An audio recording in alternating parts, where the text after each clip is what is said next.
Dabakis. Every winter, parts of Utah suffer significantly from air pollution. Last year, Governor Herbert's administration proposed a statewide ban on wood-burning stoves from November to March. Do you agree with this?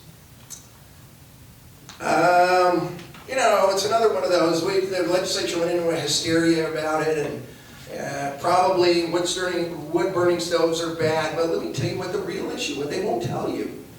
We have a thing called the Clean Air Board, and that is the highest ranking clean air group in the state. And they decide what are Utah's clean air standards going to be.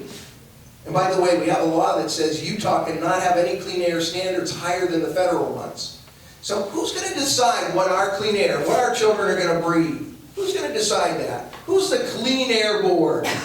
You know what? There's a representative from Tesoro Refineries. There's the representative from Kennecott. There's a representative from the Utah Petroleum Marketers Association. There's a representative from the small business manufacturers. And then they got one environmental person. And that's who decides. And that's what your state has again and again and again on board after commission. They are industry people, they're insiders, they're people that have a good heart most of the time. I don't think they're corrupt, they're not getting money, but give me a break. If you work for Kennecott and you work for Tesoro, and the issue comes down to deciding this beautiful young lady here and her asthma condition, or some other child, or it's your corporate responsibility, this is the kind of state government we have built. It is a government that is beholden to one corporation after another. Governor's going to hold and has held a big governor's gala. It's at the Grand America. Last year they had it somewhere else. And they came rolling in with checks, 10, 20, up to $80,000 from people that do business with the state. Fossil fuel companies, polluters, the rest. How do you think those decisions get made? How do you think they get made? Are they thinking about the children? They are in a broad sense, but when it comes right down to clean air, who do you want on that clean air board? Do you want the corporate polluters, or do you want the technicians and scientists? I say it's an easy decision for me. Let me just comment one more thing on Common Core. The senator's right. It was advanced by the National Governors Association. Something Governor Herbert chairs right now. A left-of-center, Washington, D.C. based group looking to nationalize, if not through Congress, at least through their efforts, education standards. That's why we should care about it. Now, as far as clean air, I was the founding chairman of the Salt Lake Chamber's Clean Air Task Force. I work for a big company. But we're not a polluting company. We're not a gas company. Clean air is crucial along the Wasatch Front. In the next two decades, our population is going to double. And when you look 2 decades ago, the air is cleaner today than it was then. But if we don't continue to fight it and fight it vigilantly, as our population doubles, it's going to get worse again. We can't let that happen. But there are ways to do it that aren't draconian dictates from the government. To say no wood-burning stoves from November to March is harsh. We should find ways to incent people to do the right thing. When you look at where the pollution comes from, it gets stuck in our inversion, and our inversions won't go away. That's geography. The pollution comes about 50% from tailpipes. 40% from homes and small businesses, and 10% from the big smokestacks. Well, in the homes and small businesses, there are cleaner burning furnaces and water heaters that cost the same amount of money as the older, dirtier burning ones. We shouldn't say everyone needs to change them today, but we should say only clean ones can be sold in Utah. So over time, houses are cleaner and more efficient. On cars, 50% of our pollution comes from tailpipes. If we used cleaner gasoline like they use in California, something that's called Tier 3 fuel, somewhere between a nickel and a dime more expensive. It would cut back, depending on the age of your car, the pollutants you put out 65 to 90%. We need to get that happening sooner than later. And the reason the governor's dragging his feet is because the refineries in North Salt Lake are holding him back.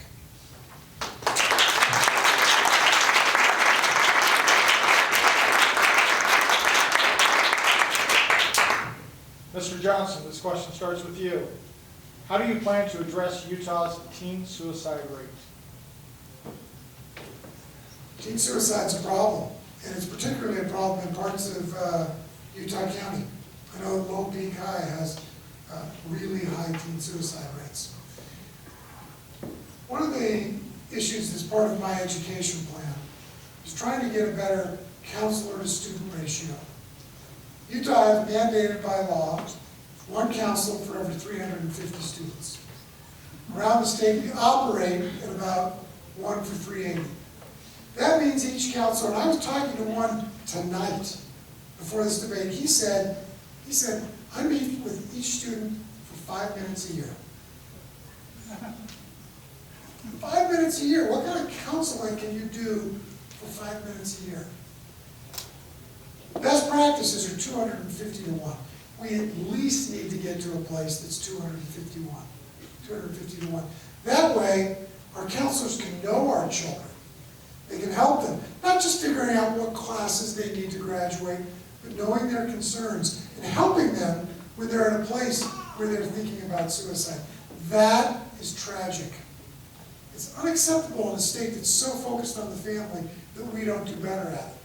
But I think we could do much better if we got our counselor-to-student ratio something that's more manageable, so that counselors could know their students, not just help them graduate, not just help them figure out which scholarships or which colleges are best, but know when they're troubled, know when they're worried.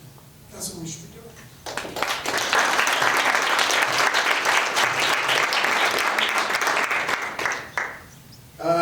I just want to go back to clean air for a minute, because my good friends and colleagues in the legislature keep talking about, well, the air is so much cleaner than it was 15 or 20 years ago. Guess why? The state has not created one clean air regulation. That darn EPA came in, and they forced us to do this and this and this and this. And that's why the air is so much cleaner.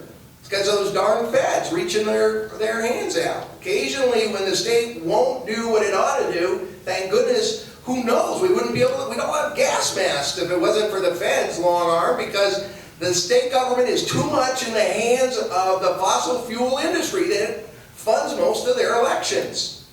That's my answer on that. And one other thing, there is a bill coming before the legislature this year that deals with what Jonathan is correct. 40% comes from homes and businesses of the pollution, and basically bad stuff seeps out. So for $1,300 per home, that's what it would cost, we would greatly enhance the regulations. So they're kind of technical, but glass windows have to be this much bigger on new houses, and you have to have this much insulation instead of that much. And those kind of regulations, $1,300 more per house. But for 30 years, those homes and all the new homes we build over the next 40 or 50 years would be tremendously more energy efficient. And guess what? The home builders are saying, nope, too much money. We don't want to spend that $1,300 now, even though it'll come back in 2 years. That's the kind of change that will make our valleys safe to breathe, but they call it government regulations. I call it common sense.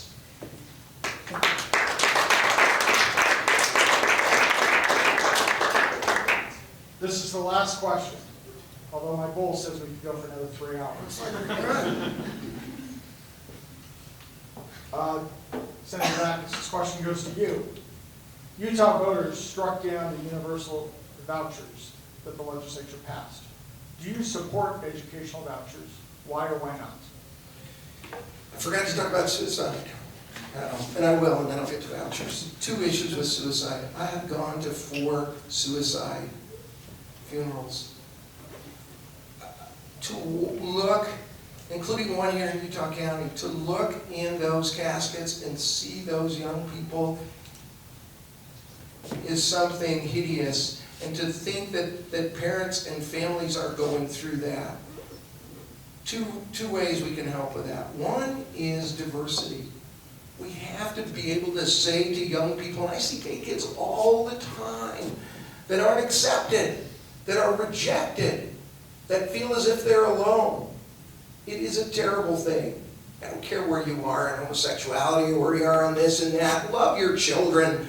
Isn't that a core basic Utah value? You love your children. We love all children. That's a value. One, being tolerant of diversity in its many, many, many, many ways in our state. And second, depression, that killer of young people. We've got to recognize it. We've got to be there. We've got to help support families. We can't just be saying to kids, don't worry, get out of bed, it'll go away. We need to be aware of that, and we can change this. We can get off the bottom or the top of the list of teen suicide, of young people's suicides. We can do it. We can do it together, but we have to make it a priority, and we have to love all of our children, even the ones who don't look the way we want them to look or doing some of the things we don't want them to do. Have to know, underneath it all, we love them.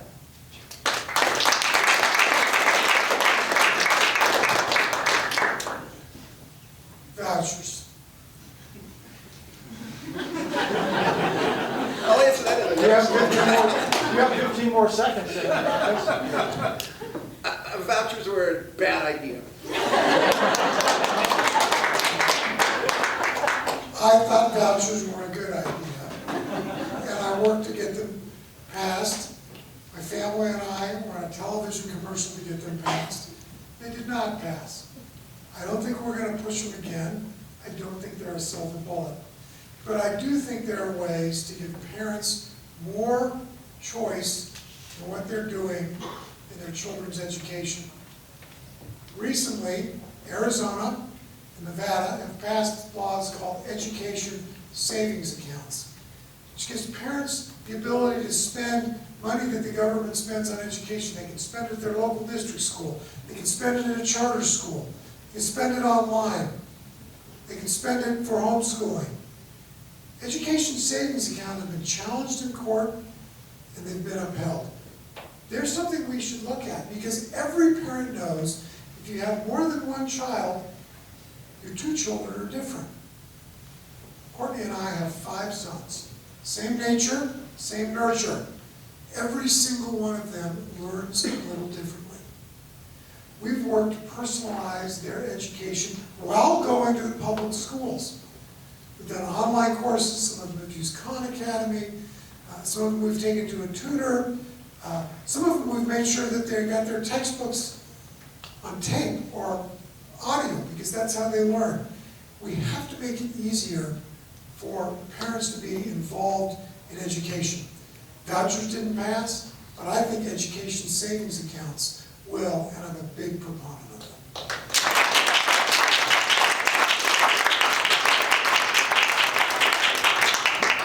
And now we'll go to closing remarks. Senator Dabakis, you are first. Look, really, really, really thank you for really.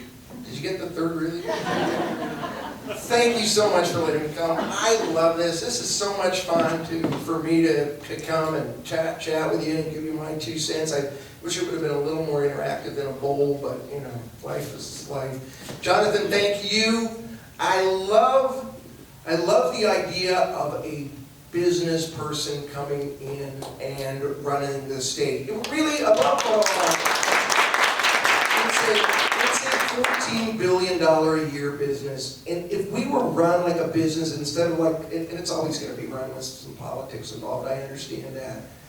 But if we could run it as a business and make reasonable decisions with ideology aside and with a lot of other things aside, we would be so much better as a state.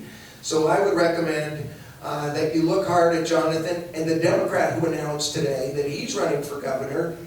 He has a $1 billion a year business, and he's a terrific human being. His name is John Weinholz. So Mike Weinholz. I'm sorry, my good friend Michael Weinholz. So anyway, take a look at him. Thank you again for letting me be here. Thank you for doing a good job on this. It's really, I just enjoyed it. So thank you for being, thank you for not booing me. I appreciate it.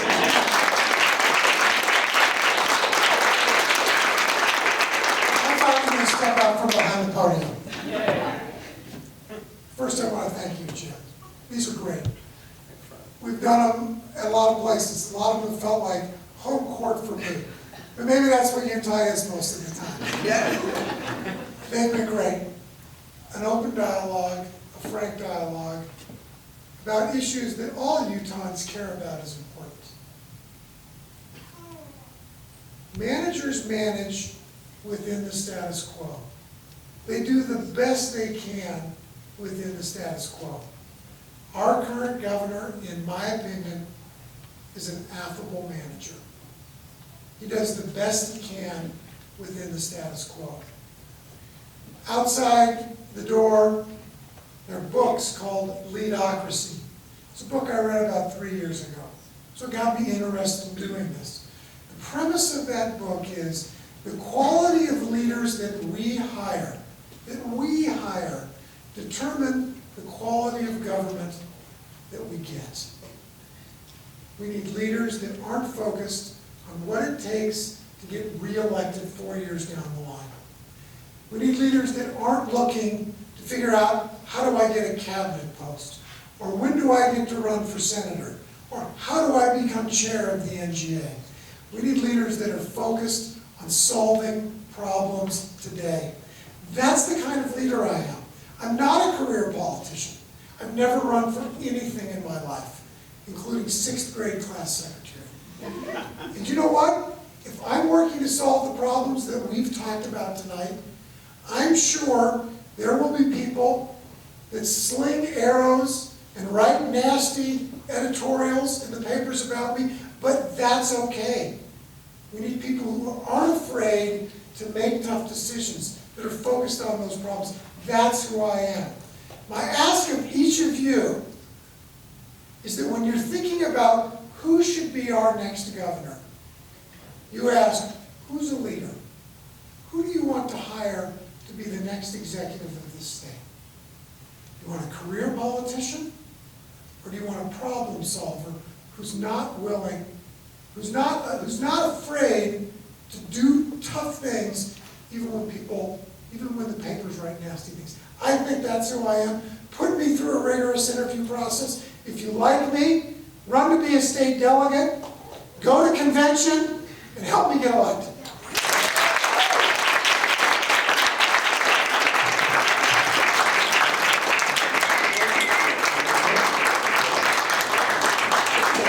Mr. Johnson, Senator Dabakis, thank you so much for furthering the political debate here at UVU as well as throughout Utah.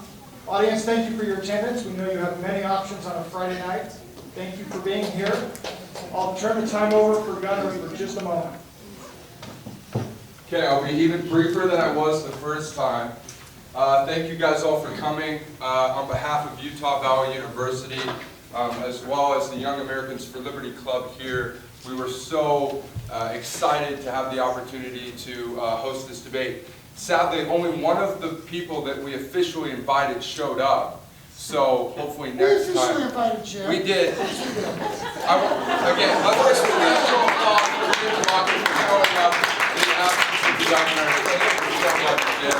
And thank you, Jonathan, for promptly responding to my invitation for this debate. On your way out, please, tweet who you thought won the debate, Jim Dabakis on Twitter, as well as Jay Johnson Now.